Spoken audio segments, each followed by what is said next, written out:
What's going on, everybody? Welcome back to the final episode of College Football Talk of the 2023 season.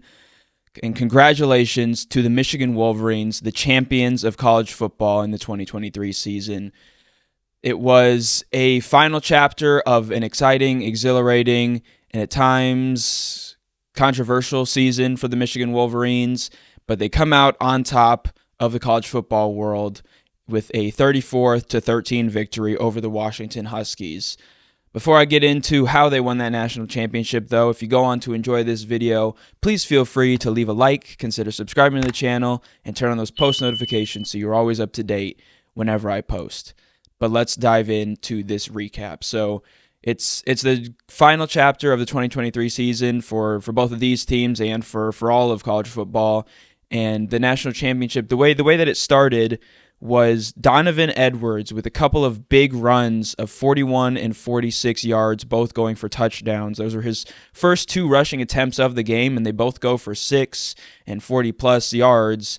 So somebody who had kind of been a little bit missing in this Michigan offense. The last touchdown he had scored was the Penn State game, and at times just didn't quite have the same role for the Wolverines this year. Something that he talked about in the lead up to the national championship game was how he was kind of dealing with some struggles kind of on the mental side of things. So it really was pretty cool to see him be able to get those runs. You know, the first one, he's going towards a gap that closed real quickly, and so he makes the adjustment fantastically, makes a fantastic decision to kind of bounce off and go to the left, and has kind of acres of green space and turns on the burners to accelerate past everybody.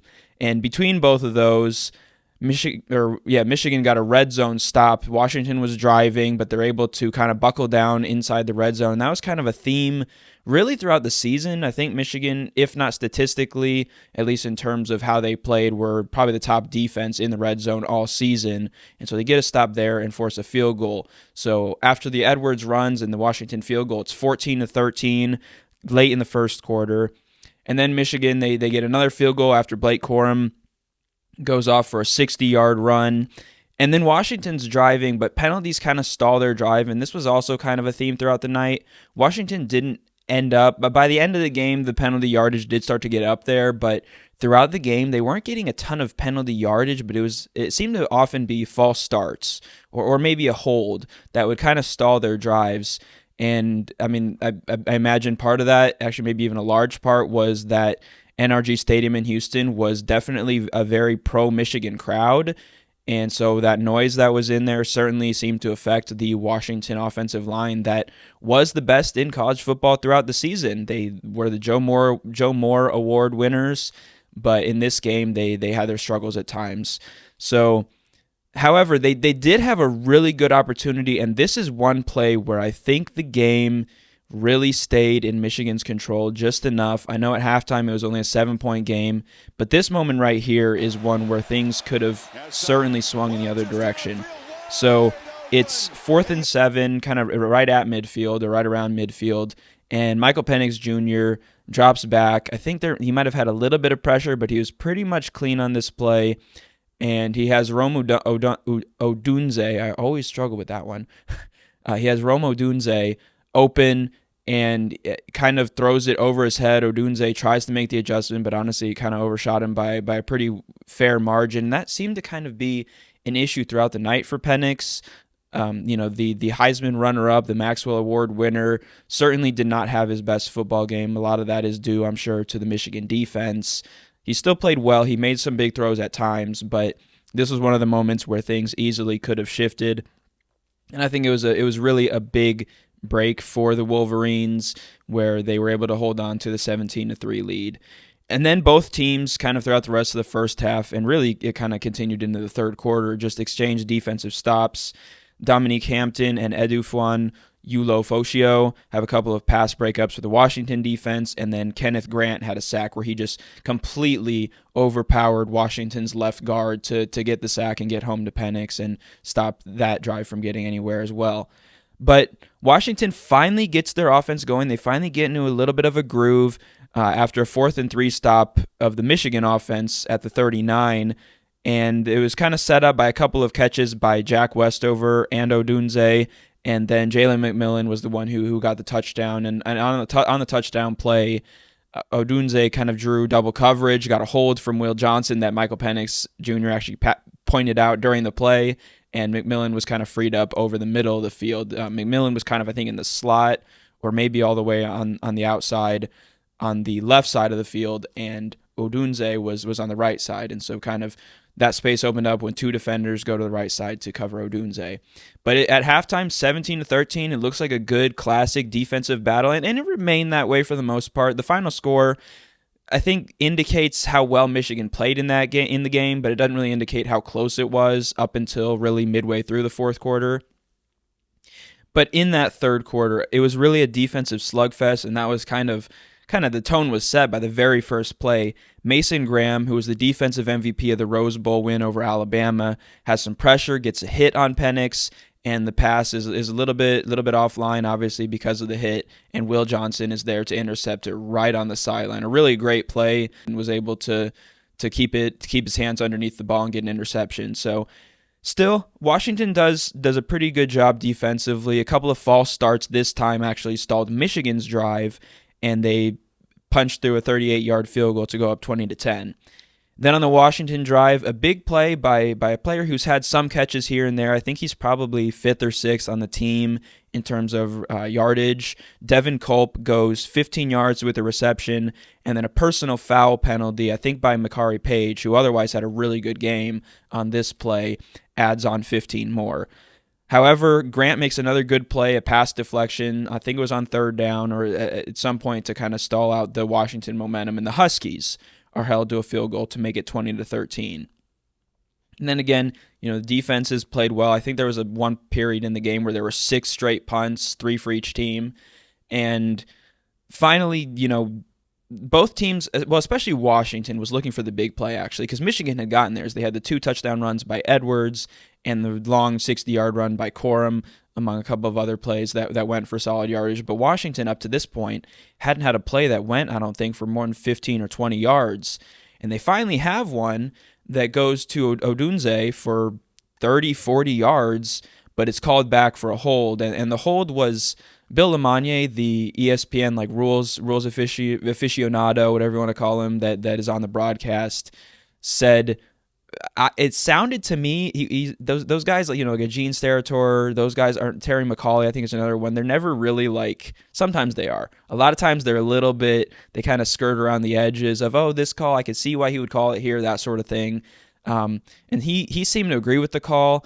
It was a little touchy for a hold. It was a little iffy.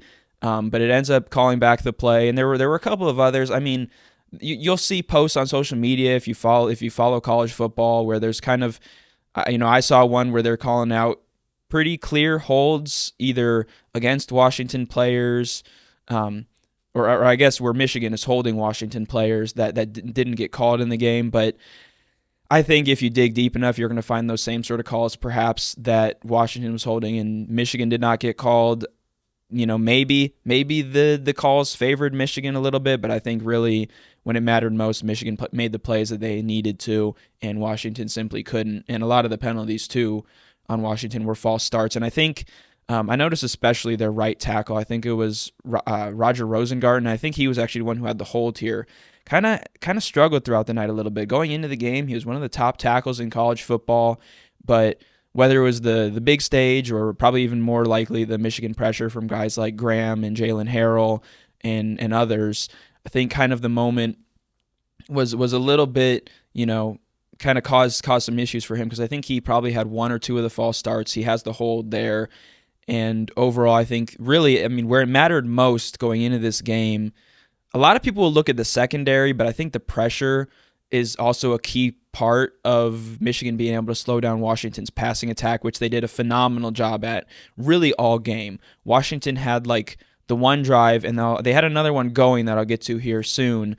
But overall, Michigan's secondary and their linemen and linebackers did a phenomenal job of both pressuring and covering the Washington offense all night. You look at it. When you're getting that pressure there, it doesn't give Penix enough time. He had a couple of quick throws that went for good yardage to McMillan, Odunze. I think Jalen Polk had a couple as well. But overall, Michigan's secondary, they did a phenomenal job. They get the 2 interceptions that obviously still show up on the stat sheet, but and the pass deflections that can show up as well. But overall, they just limited Washington, especially from the big play. Washington drove the ball a little bit, but they really stayed away from the big play. And I think this was a moment that could have gone a very different direction if it wasn't nullified by a hold. So Michigan ends up getting the ball back, and Colston Loveland, who has been one of the top receiving tight ends, I think, in college football this year, gets a big 40-yard play that really provided the spark that both offenses were missing. Because you look at it, Michigan takes over in plus territory when Will Johnson gets the interception. They don't really do too much on that drive in terms of yardage to get the field goal. But Colston Loveland goes for 40 yards over the middle of the field, something that the Wolverines were trying to get going all game. I think Kirk Herbstreit mentioned that on the broadcast. And so they get that play over the middle, big play. And then Blake Corum gets a touchdown run to put the Wolverines up 27-13 and also establish himself as the single-season Michigan rushing touchdowns record holder. So he has the most rushing touchdowns in a single season in Michigan history.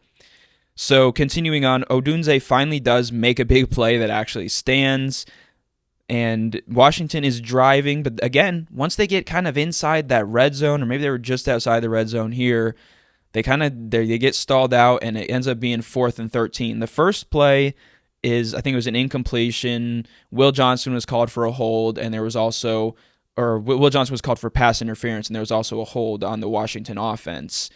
And so they go for it again, and Penix kind of tries to fit a pass into a tight window. It's overshot, and Mike Sainristil intercepts it. I mean, the interception, he was in the right place, kind of falls into his hands, but he was positioned perfectly on that play, and then he makes the big play. He goes 81 yards on the return to set up Michigan in plus territory and really seal the game. Because you look at that moment right there. If Washington scores a touchdown, I think at this point there were probably 4 or 5 minutes left. I'll try to make sure that I have that time correct. But they get that play, and they get, let's say Washington scores a touchdown there. It's only a 7-point game. That game is nowhere near over yet, especially because throughout the game, Washington did a better job. They still had some plays where they gave up some big yardage. You see on the Colston Loveland pass. But they were starting to get their defense was really playing better, because really it was that first quarter. They mentioned on the broadcast too, Michigan had 19 yards per carry in the first quarter, and then over like the second and most of the third quarter, it was something like 4.3 yards per carry. So the Washington defense had done a much better job at limiting, especially the big plays on the ground. And let's say they score, who knows what happens after that. But Michigan makes the huge play. Sainristil takes the ball all the way down, I think, inside the 15, and then, or maybe even inside the 10, and then Corum is able to punch in the touchdown to kind of make a storybook ending for Blake Corum. He has been, over the last 3 years, such an incredible piece for this Wolverines team.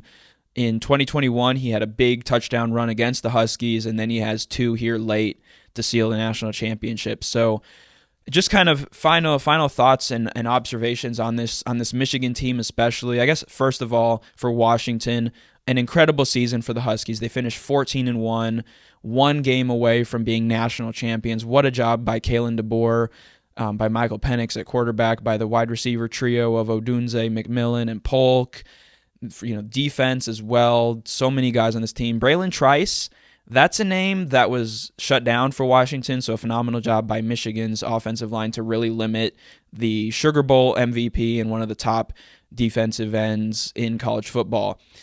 But regardless, a phenomenal season by Washington. They just followed the final hurdle against a really tough Michigan team. And on those Wolverines, a lot of turmoil off the field for this team this year. You could call it, people are going to be on either side of it. Some people are going to say, "Oh, it's their fault for doing what they did." Other people are going to say that it was a witch hunt. It probably depends on which side of the Michigan border you fall on. If you fall inside those borderlines, or if you are a fan of the team, you're going to say that it was just a witch hunt and everything.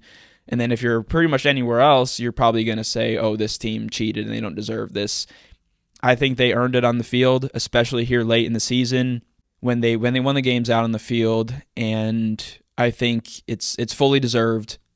I'm an Ohio State fan, born and raised in the state of Ohio, and I can give credit where it's due to this Michigan team. They played phenomenally all season, and their defense obviously is the thing that gets the most attention. Number one defense in the country, and a lot of key stats. And then their offense, though, I think maybe gets overlooked a little bit. I think especially the passing game does. I think people understand just how good this Michigan ground game is. So, I mean, credit to the offensive line, to the job that they do to set the tone for that, to create space, and credit to these backs as well, because on a play like the first touchdown of the game, where a hole it closes up real quick, and then Edwards has to make the adjustment to find the space.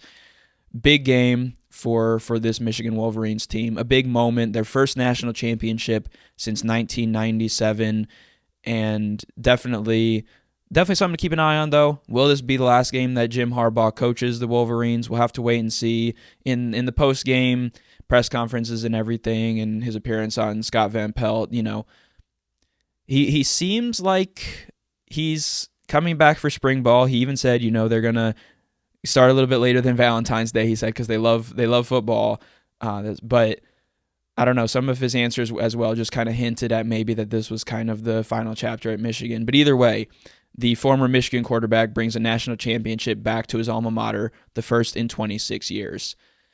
But if you watched to this point in the video, thank you so much for taking the time to watch College Football Talk. Leave your comments, leave your thoughts below on what you thought of this season as a whole of college football. I'll probably have like a 2023 season in review video coming up maybe in the next couple of days or in a week or so. Might take a little bit of time off before getting to that one, but let me know your thoughts below on the season, on this national championship game, and what you expect for 2024, because I also have a video where I look ahead to maybe some early storylines in 2024. Early favorite, Georgia, I guess, probably to return, at least in the sports books, to return to the top of college football. But again, more on that later. But this is Peter Burnett, College Football Talk, signing out. Peace.